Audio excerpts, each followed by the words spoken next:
ये कहानी किसी नाम की नहीं है। ये उस नारी की है जिसने डर के सामने झुकने से इनकार कर दिया। जब बाहरी ताकतें आगे बढ़ीं, तब पूरे राज्य में डर फैल गया। लेकिन वो नारी चुप नहीं रही। डर में जीना आसान था, लेकिन झुक जाना मंजूर नहीं था। उसी पल उस नारी ने फैसला कर लिया, पथात, अब पीछे हटना नहीं था। उसने इंतजार नहीं किया, हर दिन को युद्ध की तैयारी बना लिया, क्योंकि उसे पता था समय बहुत कम था। पूरा नगर तैयार हो रहा था, हर हाथ कुछ न कुछ कर रहा था। यह युद्ध किसी एक का नहीं, सबका बन चुका था।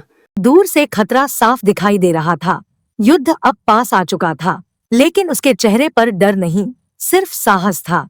युद्ध शुरू हो चुका था, चारों ओर धुआं और शोर था, लेकिन उस नारी की नजर सिर्फ विजय पर टिकी थी। सब कुछ शांत लग रहा था, लेकिन हवा में थकान बसी हुई थी। फिर भी उसके भीतर हिम्मत अभी जिंदा थी। हर घायल चेहरा उसकी जिम्मेदारी बन चुका था। यह युद्ध अब सिर्फ तलवारों का नहीं, बल्कि आत्मसम्मान का बन गया था। रात गहरी हो चुकी थी, थकान हर सांस में थी, लेकिन उसके मन में लड़ाई अभी बाकी थी। नई सुबह आई थी, लेकिन संघर्ष खत्म नहीं हुआ था। उसके भीतर अब भी आजादी की आग जल रही थी। रास्ता कठिन था, मंजिल दूर थी, फिर भी उसने आगे बढ़ना चुना, क्योंकि रुकना विकल्प नहीं था। हर मोड़ पर खतरा था, हर दिशा अनजान थी, फिर भी मेरे भीतर डर से ज्यादा भरोसा था।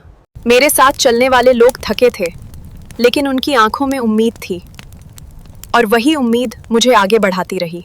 मैं जानती थी ये राह आसान नहीं है, लेकिन पीछे मुड़ना भी मुमकिन नहीं था, क्योंकि अब ये लड़ाई मेरी पहचान बन चुकी थी।